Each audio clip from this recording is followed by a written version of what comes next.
Welcome back to the association. We are live post-game as the Spurs even up the Western Conference Finals, 2 games apiece against the defending champion Oklahoma City Thunder. The series shifts back to Oklahoma City for Game 5. I'm Lauren Rosen, bringing you everything you need to know post-game here on NBA TV. He's 10-year NBA veteran George Niang. And George, you and I both picked the Spurs tonight. What made you pick them, and then what went right away? I just think Game 4 with, everything that San Antonio's been through this year. Listen, they're a 62-win team. They weren't just going to lay over and let, momentum carry in Oklahoma City's favor. And you look at how the game started, it seemed like Isaiah Hartenstein was the only answer that Oklahoma City had. And then every time, the Spurs would get a stop, it was leading to Wembanyama dunks or transition threes. And it was honestly a masterclass from the Spurs on the defensive end, right? Anytime you can get a team to shoot under 35% from the field, I like your chances of winning that game. And that's exactly what the Spurs did. They really locked in and dialed into their defense, and that's what won them this game. Victor Wembanyama was dialed in. He was locked in on both ends of the floor. When this team is at its best, he is obviously also at his best. What was working for him so well? Wemby, you see the stats there at the bottom. 22 points in the first half alone. A pretty iconic first half buzzer beater. Finishes with 33 points, 8 rebounds, 5 assists, 2 steals, 3 blocks. He was a plus 29 in 31 minutes of play. George, what did you see in those 31 minutes? Yeah, look at that. You have your 7'4" center that protects the rim, defensive player of the year, making half-court three-pointers. You look at someone that's, people try and make fun of his quirks of that he goes and sees monks or, does different things. But he's ultimately one of the most locked-in players I've ever seen, right? The fact that he can do it from all different angles, his effort, his tenacity. Look how hard he's running the floor there, and he's not even getting the ball. When you can get your best player to do those things, everyone else falls in line. And then you see here his ability to, have people make tough shots at the rim. He's just a one-of-one character, and the Spurs are extremely lucky to have him. The Spurs are going to be a tough team to stop for years to come with this guy leading them. And George, at this point in the series, of course, everyone played super heavy minutes in Game 1 that went to double overtime. The Spurs had to play heavy minutes in Games 2 and 3 as well. So to have the opportunity now, and of course, both teams saw their stars resting in the fourth quarter tonight, but to get some rest on these Spurs legs ahead of Game 5, as a player, what happens now? You're 4 games in, we're all tied up. It's best of 3 now. What do you do as you go back to the drawing board ahead of Game 5? Yeah, I think, if you're Oklahoma City, you know that you went and got home court advantage back. So you're going back and being like, okay, now we're in a 3-game series. We have 2 of those games at home. Let's go out and take care of home court Game 5. And you're at a point where you're Oklahoma City. We're going to be coming guns blazing, coming out Game 5. And then San Antonio, you can't be happy with having a great, not only moral victory, but, limiting Oklahoma City to under 100 points. You can't be happy with that because now you have to work or play even harder in Oklahoma City to get a win on the road, because you have to steal one on the road to win this series. We've talked about him already here tonight. He has been our top story, and now he's our association player of the game, Victor Wembanyama. Another look at his final stat line: 33 points, 8 rebounds, 5 assists, 2 steals, 3 blocks, plus 29 in 31 minutes of play. George, you talked about his intangibles, the time he spends training with monks, reading, playing chess, working on his skills as a leader on and off the floor to arrive where he is now. And mind you, his first deep playoff run. How do you put into words what we're watching on a night-to-night basis, George? Yeah, you're watching a guy that is going to be at the helm of this league, for a while. To be at his size and his skill set and the tenacity that he plays with, it's very rare. You're not going to find that. So we should enjoy what we're seeing here, because you're not going to find too many that are like this. And I think his professionalism kind of wears off on the rest of the team, because everybody's dialed in and kind of knows their role and where they need to be. And it's amazing because you're seeing the Thunder, who have succeeded with culture and role play, And now you have the San Antonio Spurs who are kind of falling in that same line and giving them everything that they can handle. Wemby's teammates leaping into his arms, leaping to the rim. What do you make of the chemistry now that's developed? It's such a young group, and I think a lot of people, George, thought that maybe this was the year before the year for San Antonio. But could this be perhaps the year? You know, it's making out to be. You know, after tonight, I would be, shocked if it isn't, right. You know, OKC is a great team, but the way the Spurs are playing and clicking on all cylinders right now after tonight's game, you just saw the energy and passion that they played with.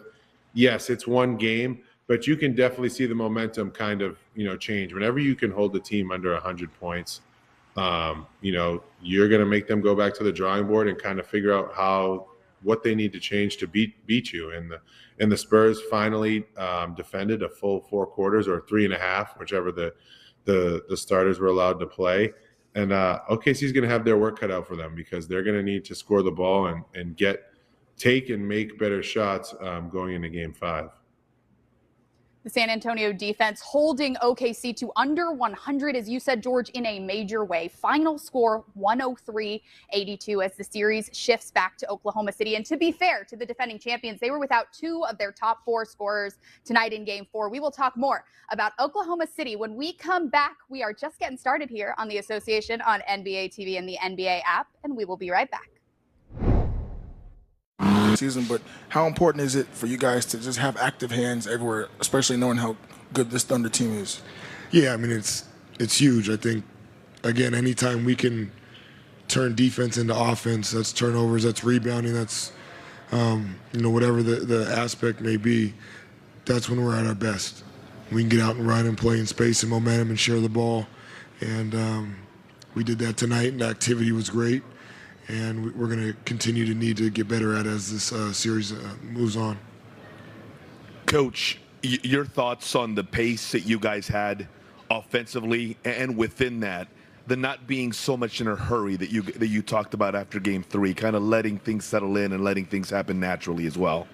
Yeah, it's a conflicting idea at times, but it's the balance that you got to try to strive for in terms of pace and tempo. Doesn't necessarily mean you need to take a quick shot or be in a rush, but when we get to play fast in terms of the ball moving from one end to the other end, then we get our best chance of playing against unorganized defenses and take advantage of mismatches, and our guys' individual talent gets to be at its best with that.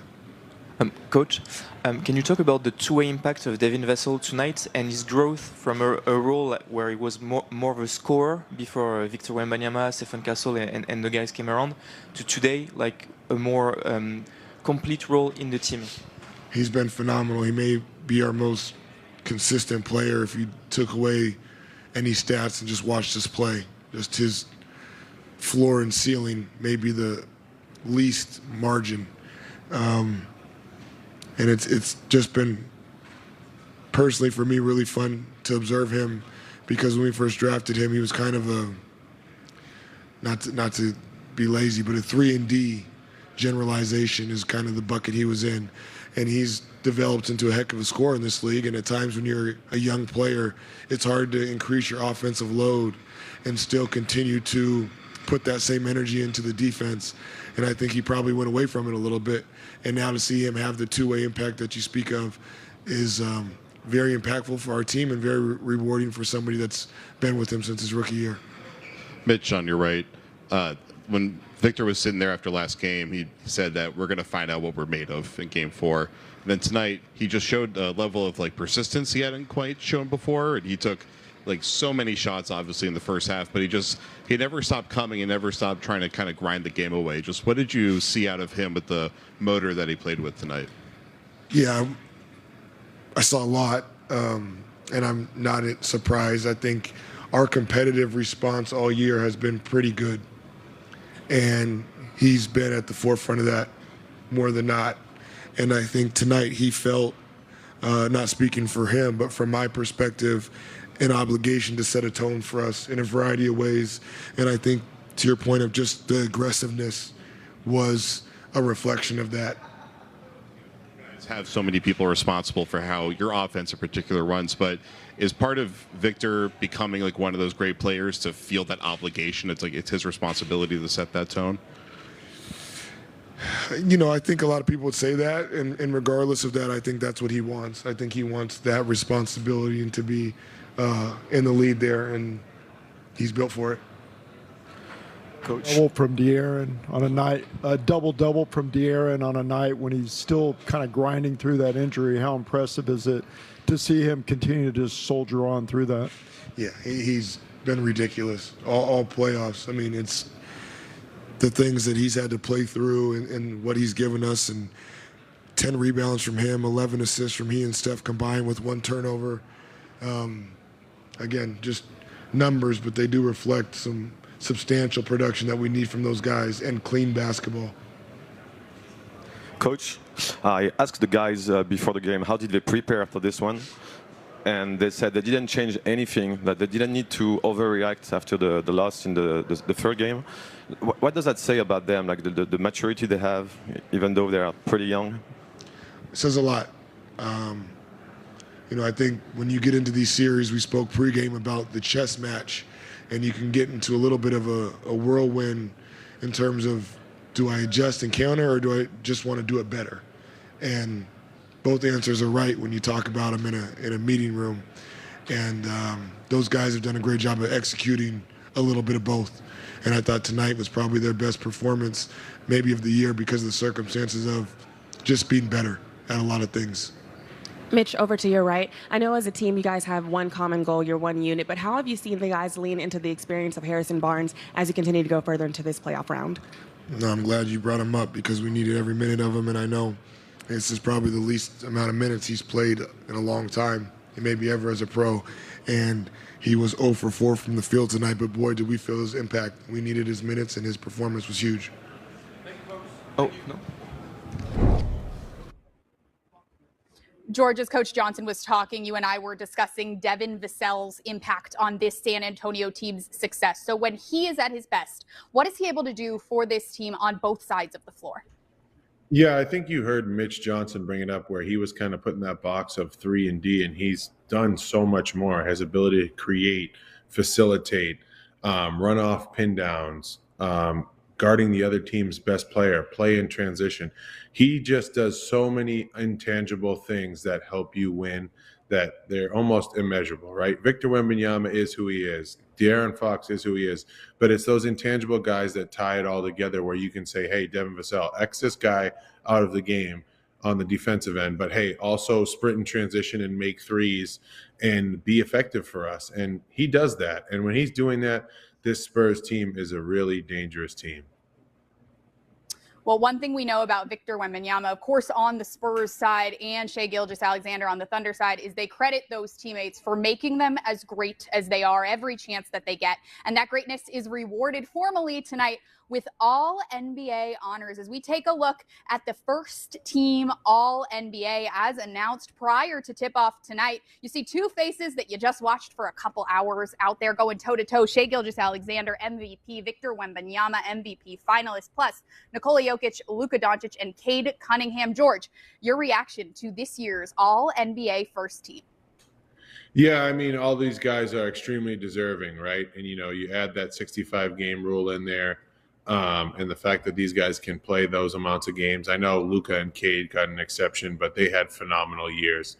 And then you look at Shai and Victor, two guys